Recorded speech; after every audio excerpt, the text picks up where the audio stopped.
¿Qué tal amigos? ¿Cómo están? Bienvenidos a otro capítulo más de Pichilemundo, donde estaremos hablando con nuestros coterráneos repartidos por el orbe. Ya recorrimos Australia, Alemania, la Patagonia, Estados Unidos, Europa también. Y hoy los traigo un poquito más a nuestro terruño, a Santiago de Chile, cerquita, 268 kilómetros de la capital del surf, que es Pichilemu. Hoy día vamos a hablar con un académico, orgullo de nuestra ciudad, rector de la Facultad de Humanidades de la Universidad de Santiago, pichilemino, nacido y criado, cientista político, profesor de historia, gran persona por lo demás.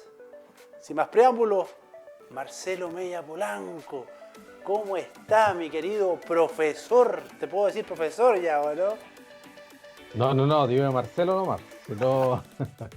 ¿Cómo estáis, Vasco? Gusto saludarte. Bien, oye, bien, contento. Gracias por aceptar nuestra invitación para que hablemos de tu carrera, de lo que sientes por Pichilemu, de cómo estás lejos pero siempre conectado con nuestra ciudad, ¿no? Claro que sí, claro que sí. La condición de pichilemino se lleva en el corazón y en la sangre, así que no es algo que te pueda sacar y tampoco te quiere sacar, que siempre ser como los vinos, tener una denominación de origen, y la denominación nuestra es ser de ahí de la costa Cardenal Caro, Pichilemu, con mucho orgullo. Claro. Oye, el orgullo es nuestro porque te había perdido un poco la pista, pero siempre desde el punto de vista académico te seguía un poco y nos enteramos gratamente que ya llevas casi 10 años como decano y vicedecano de la Facultad de Humanidades de la Universidad de Santiago, una universidad muy prestigiosa y que rico, qué orgullo de verdad, Marcelo, que alguien de nuestra tierra esté logrando cosas importantes, sobre todo en el mundo académico, que tanta falta nos hace ahora. ¿Cómo te sientes tú y cómo ha sido esta carrera de 10 años en el decanato de una universidad prestigiosa? Sí, mira, yo me siento bien privilegiado de estar en la Universidad de Santiago, una institución a la que yo quiero mucho y le debo mucho. Yo entré el año 2000, si no me falla la memoria, 2001, 2002 a la USACH como profesor por hora de clase, venía de la Universidad de Chile, tenía un contrato ahí y en algún momento, por ahí el 2005, me ofrecieron la posibilidad de irme con una jornada a la Universidad de Santiago a dirigir un proyecto de una carrera que se estaba armando, que es la carrera de Estudios Internacionales, y que tuvo la primera admisión en el año 2007, y de ahí me fui cambiando de domicilio hasta ser profesor full time, profesor jornada completa de la USACH.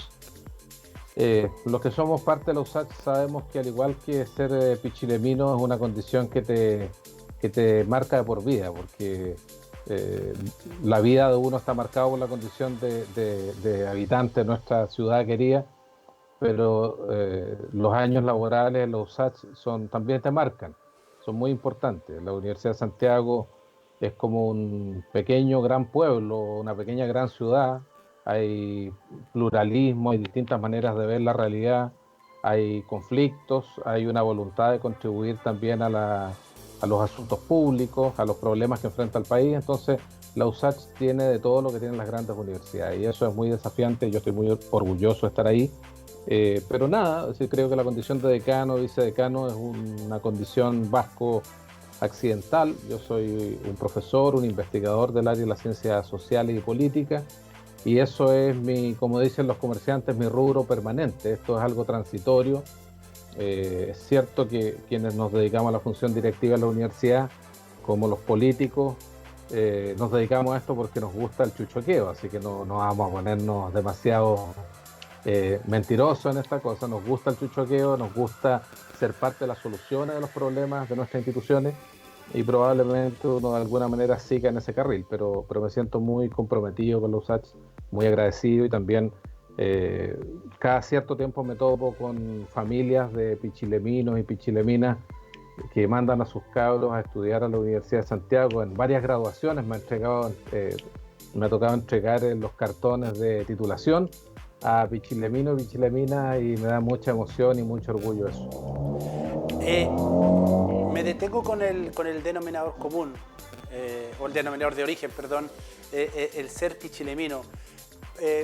Para que la gente vaya más o menos aquilatando el personaje que tenemos, él vive en el centro, justo en la esquina en Ortúzar y Aníbal Pinto.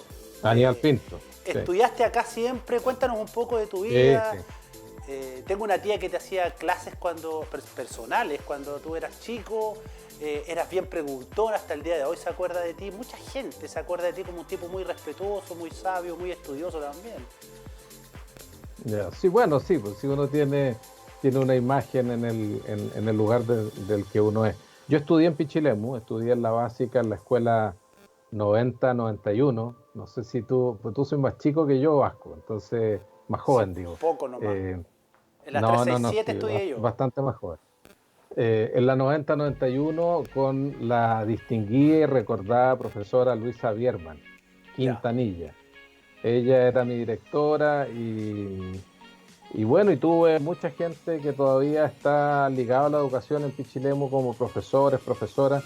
A mí siempre que me preguntan, yo digo que elegí trabajar en la Universidad de Santiago, que es una universidad estatal, porque mi formación personal se la debo yo a la educación pública.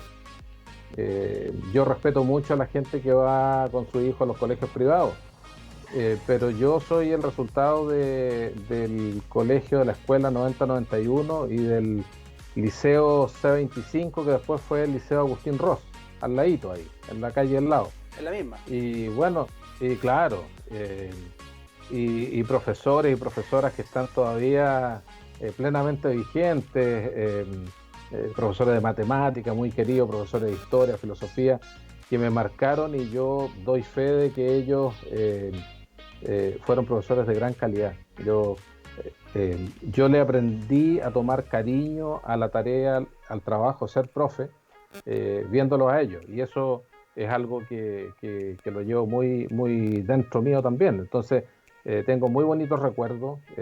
Me acuerdo también de las cosas no tan buenas que hacíamos en el colegio. Me acuerdo de un famoso hoyo en una de las rejas que había en el liceo, que hicimos ya tantos años, ya el delito estaba prescrito. Hicimos en algún momento que nos tenían prohibido salir del liceo, y lo hicimos a la mala, un hoyito ahí con unos alicates, y salíamos a comprar a un almacén que había al frente, al lado del gimnasio. De don Ursúa, de don Guillermo, o no, Guillermo Arraño, ¿o no? Uno era don Guillermo Arraño, que era subdirector. Claro. Y el otro era del señor Ursúa, que estaba al otro lado, a la vuelta del liceo. Tito Ursúa. Pero salíamos a comprar algún tipo de don Tito Ursúa, sí. Que salíamos a comprar algunas golosinas ahí, y la verdad es que la salida, la portería era muy severa, entonces nos saltábamos la reja, y en algún momento también hicimos unos hoyos ahí, pero los recuerdos son muy hermosos de un Pichilemu que, por supuesto, Vasco, era un Pichilemu distinto al que hoy día existe. Era mucho más modesto, era con mayor sacrificio, la gente le costaba ganarse su sueldo, su dinero. Había muchísima pobreza, pero también tengo que decir que a pesar de esas condiciones materiales tan adversas de Pichilemu, la gente era muy feliz, éramos muy felices todos.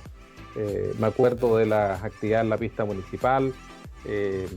Era un pueblo maravilloso, y yo tengo esta imagen como idealizada quizás de Pichilemu como una comunidad, los partidos en las cayochas, ¿no? ¿Tú alcanzaste a ir ahí? Sí, yo creo que sí. Sí, pues jugué a la pelota. Obvio. Entonces yo tengo ese recuerdo maravilloso de una comunidad que funcionaba como comunidad. Y claro, y ahora uno ve que Pichilemu es otra cosa, que en muchos planos ha avanzado para bien, le ha ido bien a Pichilemu, es un balneario de fama mundial, pero también hay nuevos desafíos que obligan a no solamente quedarse con la imagen alegre de Pichilemu, de lo que es hoy día, sino también ver aquellas zonas grises principalmente, porque en los procesos de desarrollo de las ciudades como de los países, el gran problema cuando se avanza es la equidad dentro de la comuna, es decir, cómo se reparte la torta, y bueno, yo creo que ahí hay un tremendo desafío en Pichilemu, cómo construir mayor equidad y cómo repartir mejor la torta cuando al pueblo le va bien, que le vaya bien a todos, digamos. Entonces, pero tengo un recuerdo maravilloso, grandes profesores, y nada, y cuando puedo me arranco. Mi mamá está viviendo ahí, ella no hay cómo sacarla a Pichilemu, por lo tanto es una razón obligada a llevarle los nietos para que puedan disfrutar a la abuela y viceversa. Oye, hablando de este sentido de comunidad pichilemino, ¿no? Y usando también el lenguaje pichilemino de esa época, ¿de qué lote eras tú? ¿Cuál era tu lote? Que yo era súper metido en el curso mío en la enseñanza básica. Yo era compañero de la Fanny Rebolledo, por ejemplo, Ya. que trabaja en la municipalidad. Y ahí teníamos un grupo de algunos que eran más mateos, otros que eran más desordenados, pero el lote fundamental mío, que yo recuerdo, eran mis amigos del colegio y compañeros de curso.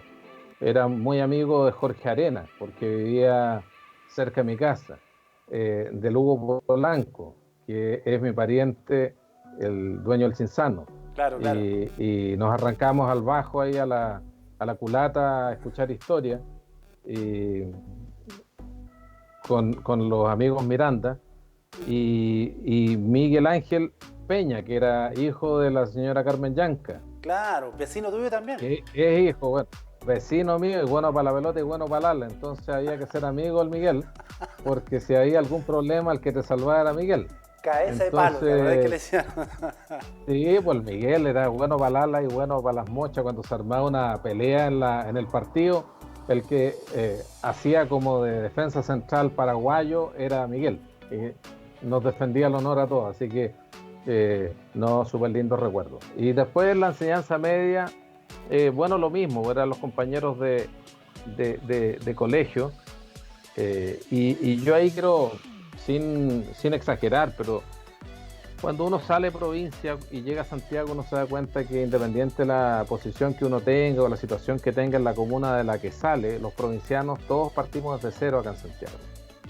Y también uno toma conciencia de cuando logra instalarse en Santiago o en las grandes ciudades de este país, hay muchos que no llegan y muchos que quedan atrás. Y eso no significa que los que hayamos llegado seamos los mejores, sino muchas veces los que tuvimos o mayor tosudez, mayor empeño o mejores condiciones para llegar. Pero no significa necesariamente que hayan llegado los mejores. Y yo he tenido la suerte, Vasco, de conocer América Latina casi completa. Y eso es uno de los grandes problemas de América Latina, que no llegan todos los que debieran llegar, independiente de las capacidades. En la USACH nosotros estamos haciendo un trabajo muy grande para nivelar la cancha, pero falta mucho todavía en este país para que lleguen los que efectivamente tienen que llegar. Y eso, el diagnóstico todavía no está terminado, pero más o menos hay un horizonte claro, que falta de liderazgo, tiene que ver con el modelo que se adoptó, tiene que ver con que se ha perdido este sentido de comunidad, con esto de la globalización, como que nos desconectamos un poco del vecino, ¿no? Y yo creo que varias cosas. Chile es un país hace 5 o 6 décadas atrás que era un país de la mitad de la tabla de posiciones en América Latina. No ocupaba los lugares de punta en América Latina. Ahí estaba Brasil, ahí estaba México, ahí estaba Argentina, pero nosotros no estábamos ahí. Nosotros estábamos en un segundo puesto, o en la medianía de la tabla. Y el boom económico de los 90 nos convirtió en un país distinto, por las razones que sean. Y pasamos a ser un país que era el ejemplo de cómo se debían hacer las políticas públicas. Sin embargo, dejamos de ver aquella parte de la realidad del país que nos resultaba incómodo de mirar. La informalidad en el trabajo. Hace un par de días salió el último reporte de desempleo, un poquito más de un 12%. ¿Quién puede creer hoy día que en Chile hay un 12% de desempleo? Es mentira eso, es falso. ¿Y por qué es falso? Porque el dato no refleja el empleo informal, que es un tipo de trabajo que le permite sobrevivir a una gran cantidad, a millones de chilenos. No sé si a la mayor parte, pero una parte significativa de chilenos viven de empleo y de trabajo informal. Entonces nos acostumbramos a ver el lado del vaso lleno sin ver los problemas que iba generando el modelo, una cultura de éxito individual, un Estado absolutamente debilitado para regular lo que tiene que regular, una cultura de exitismo e individualismo que es muy violenta de ver, y un cierto negacionismo de aquella parte del país que no le estaba yendo bien. Y eso es lo que yo creo que explicitó el 18 de octubre pasado, que nos refregó en la cara que efectivamente hay una parte del modelo chileno que no funciona. Y la comunidad internacional se dio cuenta, y creo que ese es el valor político que tiene lo que pasó el año pasado. Y después, con la pandemia del coronavirus, la profundidad de la crisis, del desempleo, de todos los problemas sociales que ya arrastramos por muchas décadas, se han ido haciendo cada vez más graves. Pero yo creo que hay una parte del modelo, aquí uno no puede decir que todo ha funcionado mal, pero hay una parte que efectivamente no hemos querido ver, y que significa que muchas familias en Chile durante estas últimas 4 décadas no la han pasado bien, no se han podido subir al carro del exitismo chileno, y creo que si uno lo mira a escala de la comuna de Pichilemu, el problema es el mismo. La actividad turística es una actividad que le permite que muchas familias tiren para arriba, abran sus restaurantes, abran sus emprendimientos y tengan un modo de vida que se distancia absolutamente del día a día de las familias pichileminas hace 40 o 50 años atrás, cuando yo era un cabro chico y estaba ahí en el colegio. Pero no se reparte por igual. Y hay gente que sigue subsistiendo, y es bueno estar pendiente de eso y estar consciente, porque eso, si uno deja de verlo, en algún momento estalla. Y en Chile ha estallado, y en muchas ciudades en Chile eso ya es un problema que genera protestas, manifestaciones. Y creo que tenemos que aprender no solamente a convivir con eso, sino a hacernos cargo de esa parte de la realidad chilena que no queríamos. Tú estás en contacto permanentemente con Pichilemu por tu madre, pero sigues más allá de ese contacto, me refiero, y te traigo de nuevo a la inquietud de hablar de llevarlo, el problema social, a la escala de Pichilemu, a la escala local. Este Pichilemu que ya no es el de antes, este Pichilemu que creció, este Pichilemu que se está cada vez más segregado. De la cancha de aviones para allá es un Pichilemu, y de la cancha de aviones para acá es otro Pichilemu. Antes la cancha de aviones para allá era Pichilemu rural, y ahora es un Pichilemu más aspiracional, y también de otro tipo de clase, ¿no? ¿Te has fijado en eso? ¿Te ha llamado un poco la atención? Tú que además, y después te voy a hacer la otra pregunta, escribiste un libro muy importante que debería estar en la biblioteca comunales, que es Pichilemu Origen y Desarrollo, que lleva muy con eso. Pero ¿ves esa segregación en Pichilemu? Absolutamente. Yo no diría que es el problema de Pichilemu, el problema prácticamente de todo el país. Tú sabes que en Santiago la ubicación, el que tú vivas en una comuna u otra, dice algo de cuál es el lugar tuyo en la estructura socioeconómica del país. Es decir, los que tienen mayor ingreso están en cierto sector de Santiago, y los que tienen menores ingresos están en el otro lado. Y si tú miras la dirección de los contagios, esto entra en Chile, en Santiago, entra por el sector oriente, con todos los que fueron a veranear fuera de Chile este verano y se trajeron el virus, y luego esto llega 2 meses después al sector, a los sectores de menores ingresos, a las comunas de menores ingresos, con un número de muertes que es totalmente distinto al número de muertes que tuvo el coronavirus cuando pasó por el sector oriente de Santiago. Esa misma segregación se ve en buena parte de las comunas de Chile. Si tú miras Viña del Mar, una cosa es el sector cercano a Reñaca, otra cosa es la Gómez Carreño. Y si miras a Pichilemu, claro, todo el sector de Infiernillo, que está entre Pichilemu y Punta Lobos, que antes era un arenal y era Pichilemu rural, con mucha economía de sobrevivencia, hoy día es el barrio residencial de altos ingresos, digamos. Entonces, el crecimiento de Pichilemu también refleja esta problemática de desigual distribución del ingreso que afecta al país y que tiene una expresión territorial en el crecimiento, por ejemplo, de Pichilemu. Y además, yo le agregaría que el problema tanto en Chile como país, como también en el caso de Pichilemu, es que Lo que sabemos es que los ciudadanos y ciudadanas tienen una expectativa con la década del 90 y el 2000 de llegar lo más arriba que puedan. O sea, hay una cultura aspiracional en Chile muy fuerte que nos diferencia como país de lo que éramos en la década del 70. Antes se decía, yo soy un hombre, una mujer de trabajo, y se decía con orgullo eso. Hoy día en Chile la gente quiere ocultar su origen social. Si tú miras en las calles de Santiago, hay mucha gente que oculta, incluso la manera de vestirse, el teñido del pelo, oculta su origen social. O sea, lo voy a decir de manera más brutal, más fuerte. La pobreza hoy día genera vergüenza, o nadie quiere reconocer que lo pasa mal desde el punto de vista socioeconómico. Eso significa que estamos en una cultura aspiracional, de que la gente quiere ir hacia arriba, quiere movilidad ascendente. Cuando tienes una sociedad con esas características, o el Estado y las instituciones, el gobierno del país, y en este caso de Pichilemu, el municipio, se pone las pilas para poder generar efectivamente soluciones a distinta escala a los problemas de distribución del ingreso y de protección social, o lo que tiene es que estas personas van a buscar soluciones en esa parte informal de la política y de la vida social. Y la informalidad significa economía informal y significa narcotráfico. Nosotros creíamos que Chile estaba al margen del narcotráfico y que era como un país excepcional donde el narcotráfico aquí no entraba. Con octubre nos dimos cuenta que el narcotráfico lo tenemos hasta el cuello. Está metido completamente en la sociedad chilena y va a ser muy difícil. ¿Por qué va a ser muy difícil? Porque, bueno, es un país extraordinariamente desigual y el narcotráfico, la economía narco, da en toda América Latina a veces respuesta a familias que quieren un mejor futuro para su hijo.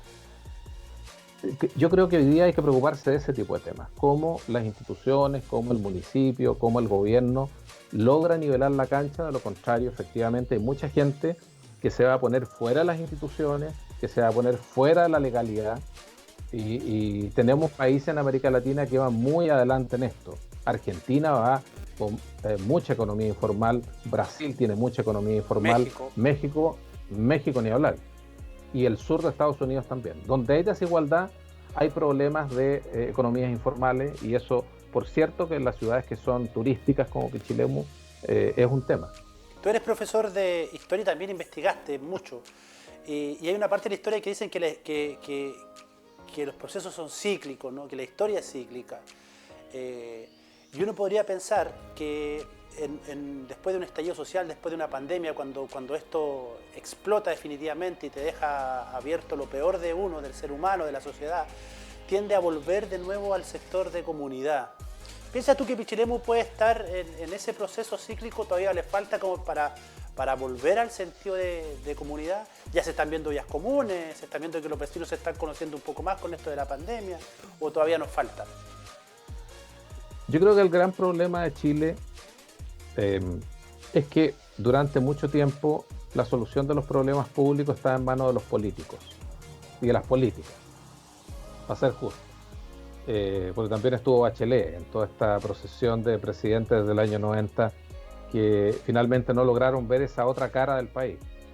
Entonces aquí la cosa es bien transversal, pero para que existiera una clase política que no profundizaba la democracia y que no convertía a este país en un país con mayor participación, se necesitó también un par de generaciones que repitiera esta frase de que no estoy ni ahí con la política. Entonces el problema tiene dos caras. Por una parte tienes gobernantes que no escuchan a la gente, pero por otra parte tienes personas que dicen, mira, lo único importante es cómo me vaya a mí. Y hoy día con lo del coronavirus, yo creo que lo que tiene que imponerse es la idea de que en ciertos temas o vamos juntos o no nos salvamos. Y eso está pasando, supone, ¿no? ¿Lo has visto? Perdona, no te escuché. ¿Eso está pasando? ¿Lo has visto? ¿Tienes esperanza en eso? Sí. En algunos casos se ha visto. Sí, está pasando. Creo que, como tú dices, ollas comunes en Santiago hay muchísimas ollas comunes, hay mucha colaboración a nivel horizontal, y yo creo que la lección que nos debiera dejar, una de las lecciones que nos debiera dejar el 18 de octubre y el coronavirus, es que no se puede esperar soluciones mágicamente de políticos o políticas. Es cierto, quienes nos representan tienen una responsabilidad fundamental y un liderazgo fundamental, pero la clave es ser capaz de organizarse también. Es decir, no entregarle un cheque en blanco a los políticos para que nos representen, sin dejar de hacer la pega como ciudadanos y ciudadanas que tenemos que hacer nosotros, digamos, organizarnos, tomar los problemas públicos en nuestras manos. Si tú quieres, por ejemplo, en un club deportivo en Pichilemu, que se te escuche desde el municipio y se dé, no sé, una concesión para ocupar un espacio, para instalar una cancha de entrenamiento, eso requiere organización. Hay ciertos temas en los cuales, si tú no te organizas, no vas a tener respuesta a la autoridad. Y yo creo que hay que terminar de raíz con ese discurso del no estoy ni ahí, que es la otra cara del autoritarismo. El no estoy ni ahí es decirle a los políticos, mire, le doy un cheque en blanco, voy a votar, hágalo usted. Y yo me desentiendo de esto. Y piensa usted la frase del Chino Río, no estoy ni ahí, no claro. Me interesa, y muchas familias decían en este país en la década del 90, nosotros no hablamos ni de religión ni de política en la mesa. Bueno, ¿y de qué hablas entonces? ¿De qué hablas? De farándula. No, hay que hablar de política y hay que hablar de los asuntos públicos, hay que hablar de cómo trabajando juntos desde la comunidad logramos que los problemas que nos han afectado se vayan resolviendo y vayan quedando atrás. Creo que esa es la actitud responsable de los ciudadanos y eso debiera ser una lección que debiéramos sacar todos nosotros después de lo que nos ha pasado el último año en este país. Es claro, absolutamente, y llevándote al terreno político como que mucho, sobre todo acá también, ¿no? Se deja mucho al libre albedrío de la autoridad. Sí, claro. Yo he escuchado en la radio y me dedico harto a eso, a escuchar y analizar lo que está pasando en mi tierra, y todo es culpa del municipio, todo es culpa de la autoridad. Nadie se culpa a sí mismo de lo que se está haciendo, de cuánto tú estás rescatando tu cultura, el sentido de comunidad, el sentido de pertenencia, la identidad que tienen los pueblos, que es fundamental en eso. No sé si tú concordarás conmigo, cada vez que vienes tú acá, ¿sientes que eso se está perdiendo? Yo lo que veo es que la gente más joven, Vasco, tiene un nuevo sello. Tiene un sello de mayor compromiso, de activarse, no solamente quedarse en la frustración, en el malestar, sino en organizarse.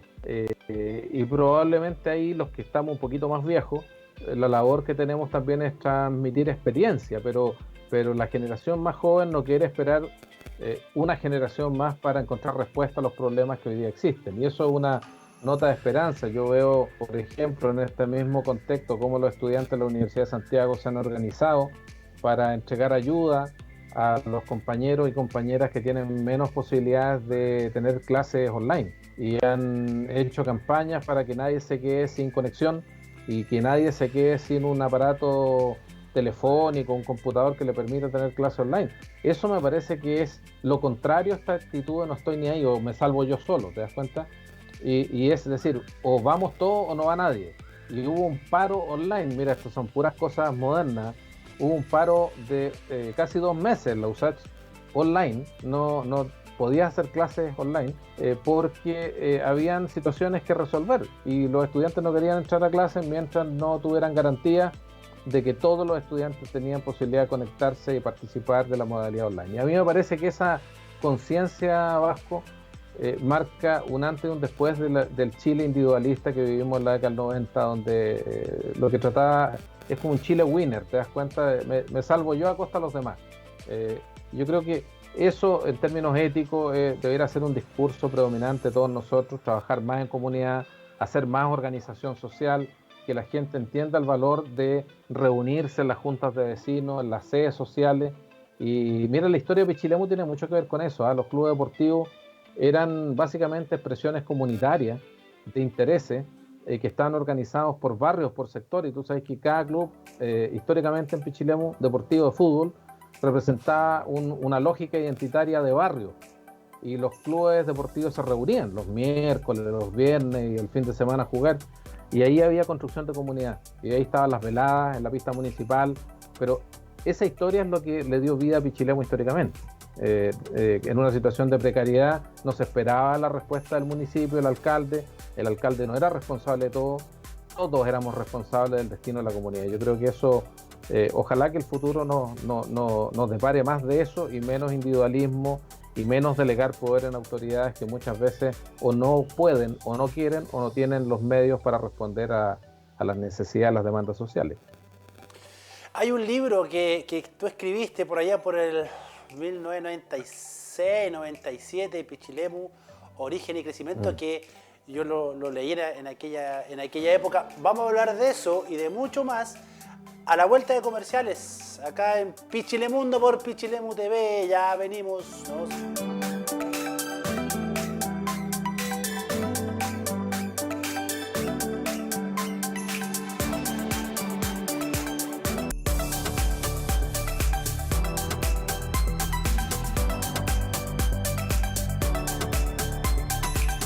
Bien, ya estamos de vuelta en este último bloque de Pichilemundo, hablando con el decano de la Facultad de Ciencias de la Universidad de Santiago de Chile, Marcelo Mella Polanco, un pichilemino de tomo y lomo, que incluso escribió un libro por allá en la década del 90, Pichilemu, Origen y Crecimiento, donde hablaba de... es muy entretenido, Marcelo, porque el libro habla de cómo surgió este pedazo de tierra, quién fue don Agustín Ross, quién fue don Daniel Ortúzar, cómo se gestó el primer tren a Pichilemu.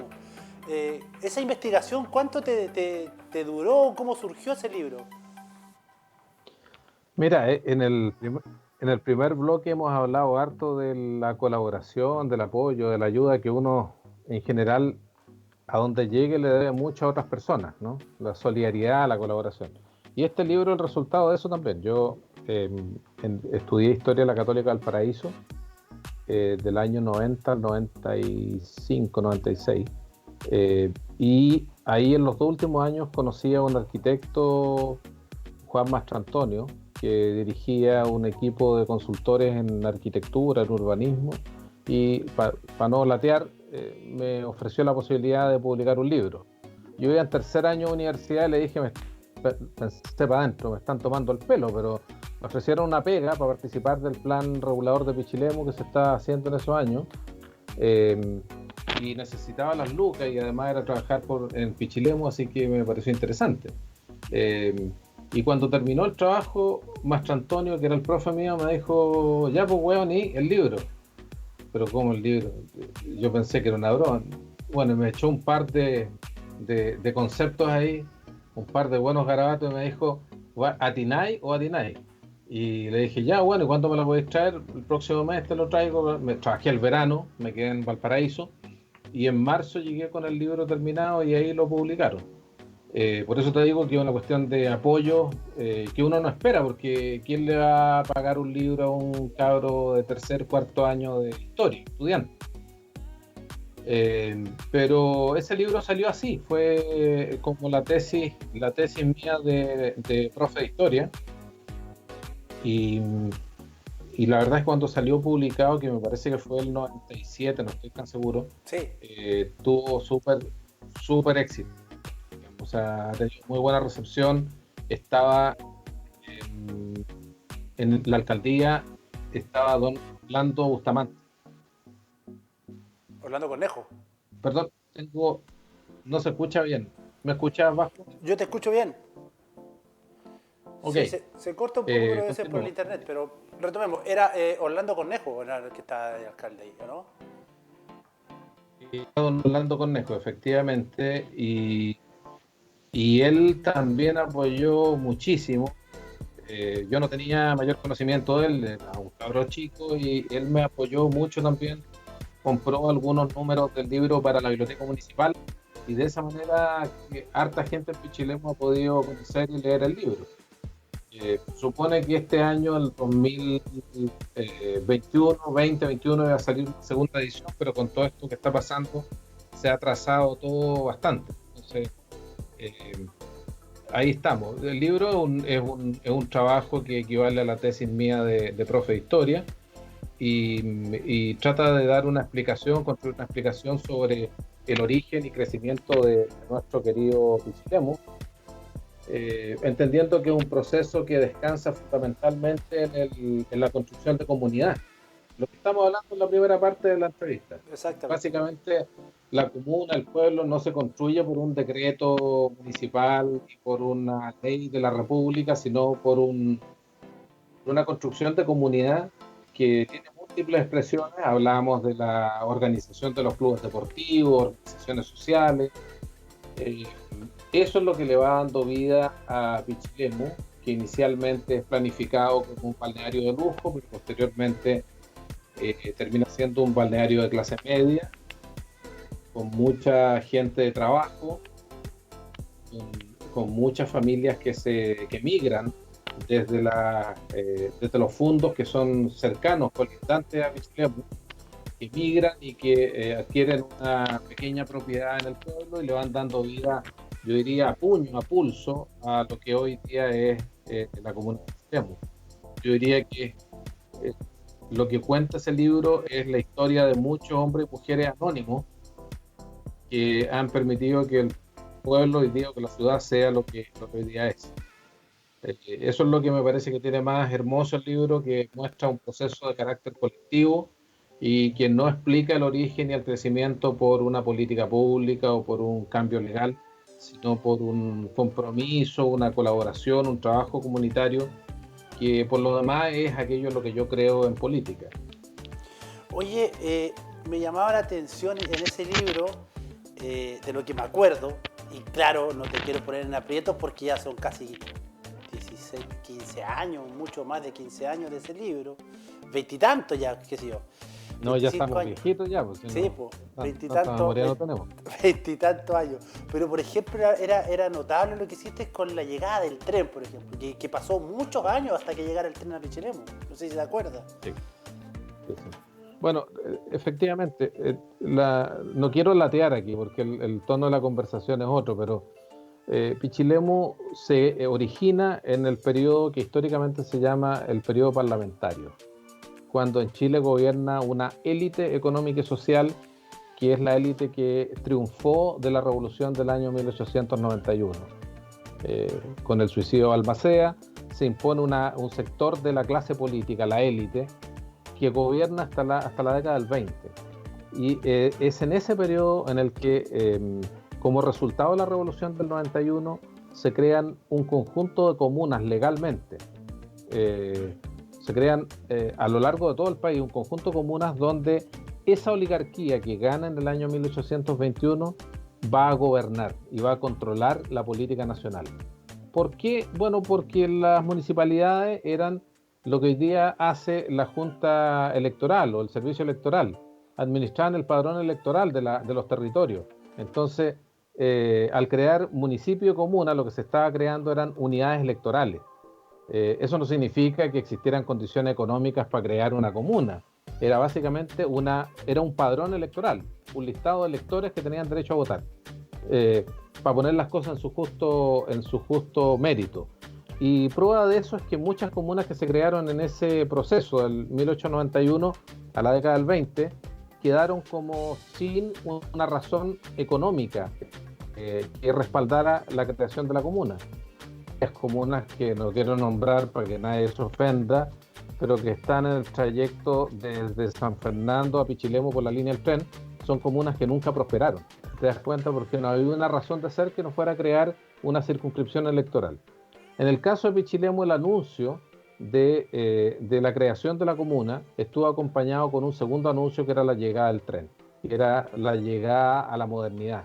En un periodo en donde don Agustín Ross era como el capo di tutti de Pichilemu, de lo que había de pueblo, de caserío, y había un discurso tan optimista y tan exitista como el que había en la década del 90, ahora, 1990, en Chile.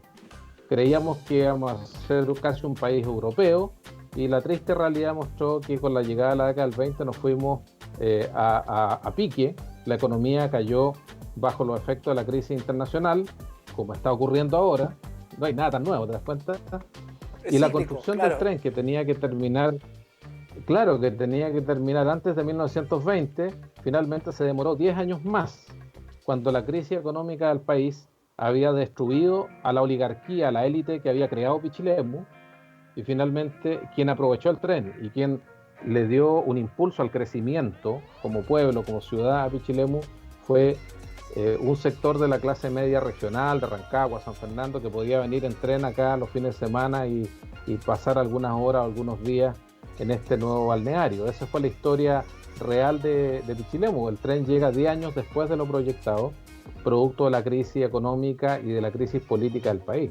La década del 20 están los gobiernos de Alessandri, de Ibáñez, y finalmente a fines de la década del 20 está la crisis mundial económica, que hace que efectivamente varios proyectos grandes proyectos de ingeniería en Chile queden sin financiamiento. Así que el tren salió 10 años desfasadamente, y efectivamente ese pueblo o ciudad aristocrática que se pensaba que iba a construir Agustín Ross nunca fue. Y si a mí me preguntan si el origen de Pichilemu fue la población Ross, yo diría que no. Yo diría que el origen de la comunidad es posterior a la década del 20, y eso es lo que yo rescato como origen de la comunidad de Pichilemu, no la creación legal de la comuna. ¿Te das cuenta? Claro. Esa diferencia me parece fundamental, porque esa otra historia, que no es la historia de la fotografía aristocrática paseando por el Parque Ross, es la historia de la señora que trabajaba como lavandera, de el tipo que había sido peón en el Fondo San Antonio Petrel y que tuvo una pequeña propiedad en el Bajo, que se instaló y que tuvo que buscar la forma de sobrevivir. Eso es lo que construye Pichilemu finalmente, la gente de trabajo, los trabajadores, y esa es la historia que este libro cuenta. Sí, y hay un nombre que poca gente se ha detenido ya a investigar un poco, y tú lo mencionas en tu libro, que es el nombre de don Daniel Ortúzar, que él es el que toma como esta comunidad, que el sector El Bajo y el sector de Avenida Ortúzar precisamente, que va haciendo otro tipo de Pichilemu en esa época, ¿o no? Bueno, yo veo como el estilo tuyo como periodista deportivo, ¿eh? La Chile o al Colo.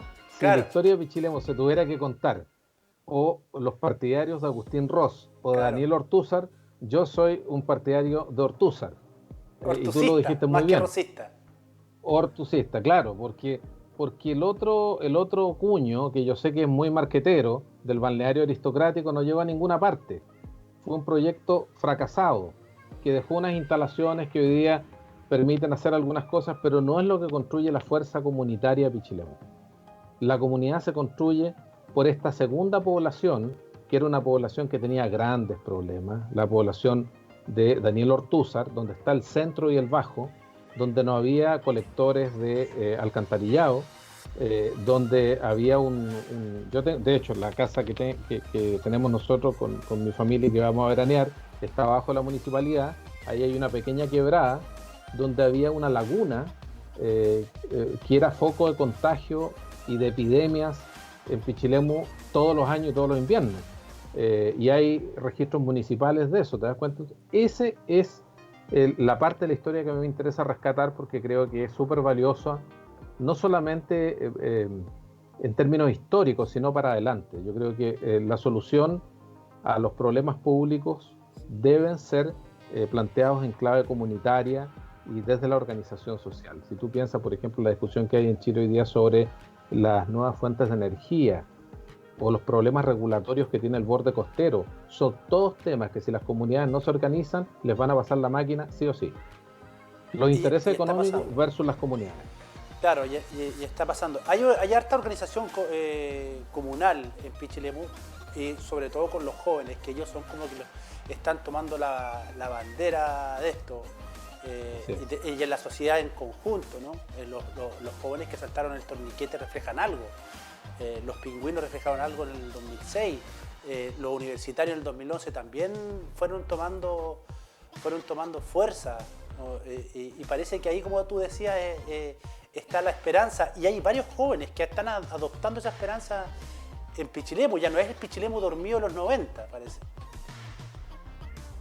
Bueno, yo creo que sí. Yo sé que hay mucha gente que hace cosas interesantes en el mundo del arte. Sé que hay organizaciones que se están preocupando de defender los bienes de uso público, que están trabajando fuertemente por resguardar nuestro patrimonio natural en Punta Lobos, por ejemplo, frente al boom inmobiliario que generó este boom económico en Chile, Si tú vas a Pucón, vas a Villarrica, el problema es el mismo. La gente invadió ciertos sectores de vacaciones y todos los criterios que se establecen en los planes reguladores fueron superados por el interés económico, generando un costo en términos medioambientales muy grande, muy difícil de sostener. Y yo lo que he podido informarme es que hay organizaciones en Pichilemu, en buena hora, de gente que está muy consciente de eso, que está trabajando, y seguramente las autoridades que vengan por delante en la comuna van a tener que dialogar y llegar a acuerdos con esas organizaciones. Y eso me parece que asegura un futuro mejor al que hemos podido tener hoy día con un país que por momentos dice no estoy ni ahí. Oye, la conversación ha estado entretenidísima. Podríamos estar conversando 3 horas, pero esto también lo vamos a ir replicando, este tipo de conversaciones, porque este tipo de temas de historia comunitaria sirve mucho para la gente que viene llegando, que quiere aportar, para los jóvenes. Yo siempre he dicho que tus libros debiesen estar en cada una de las bibliotecas familiares, porque eso también genera identidad. Y antes de que vayamos cerrando, ¿cómo se puede explicar, tú como historiador, a lo mejor no tienes la respuesta, tienes una opinión, ¿no? Esto del patrimonio cultural o lo que se denomina como el casco histórico de cada ciudad, que viene siendo como el ADN, ¿no? Que se está perdiendo en Pichilemu. Por ejemplo, el barrio Ortúzar ya tiene pocas esas casonas grandes de 2 o 3 pisos, donde estaba el Hotel City, donde estaba el Hotel Chile España, donde estaba antiguamente el Correo. ¿Te fijas? Ese ADN se está perdiendo. ¿Qué pasa cuando la modernidad te empieza a pasar un poco la máquina, literalmente?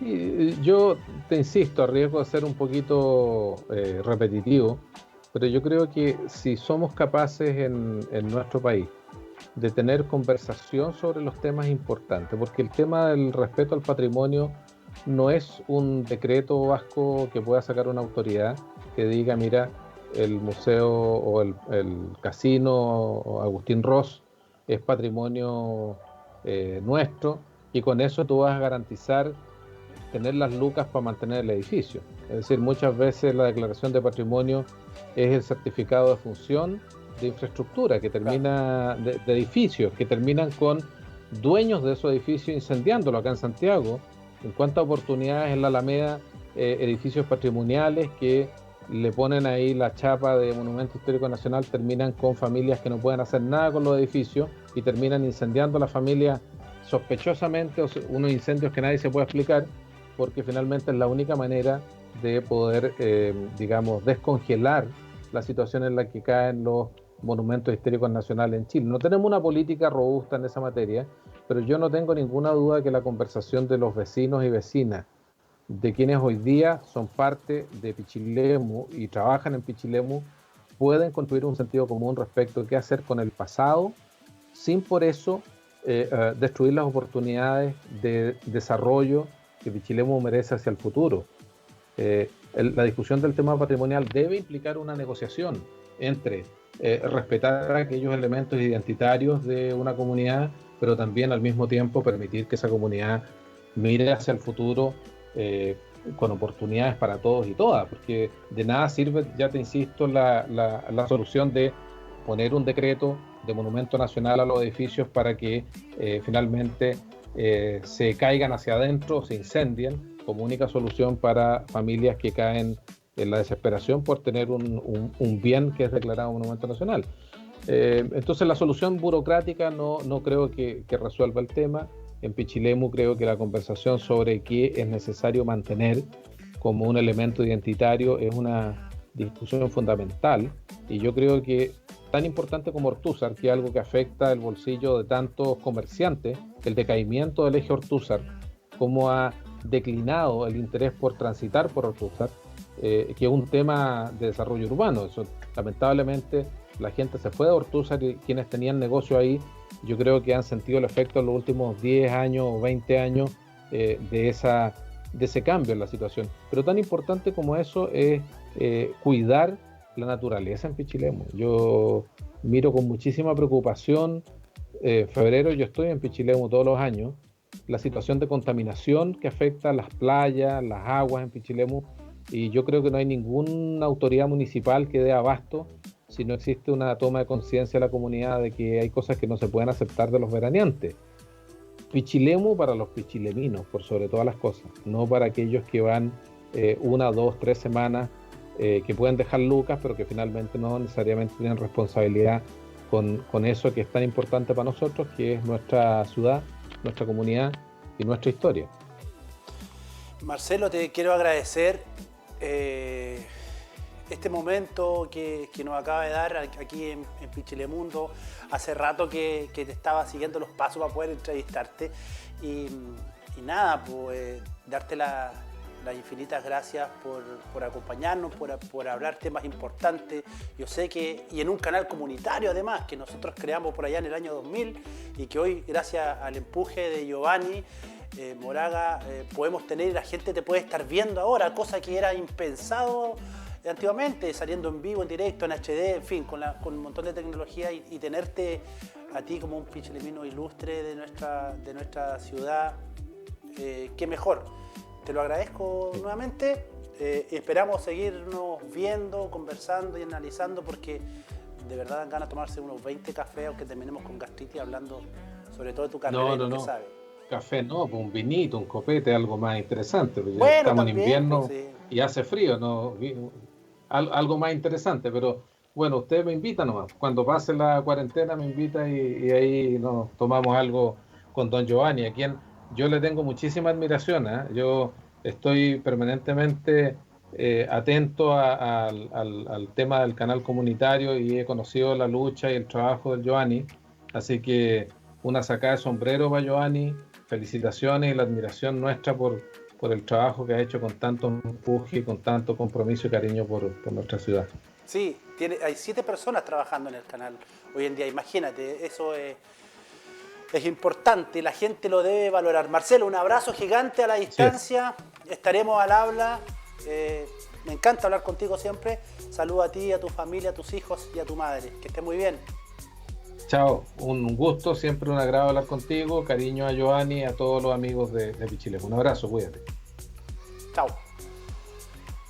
Ahí estaba nuestro queridísimo amigo, un personaje digno de nuestra comuna de Pichilemu, un hombre muy culto, muy sabio, que se ha dedicado incluso a investigar y a entregarle todo su conocimiento a nuestra gente de Pichilemu. Juan Marcelo Mella Polanco, decano de la Facultad de Ciencias Sociales de la Universidad de Santiago, haciendo comunidad.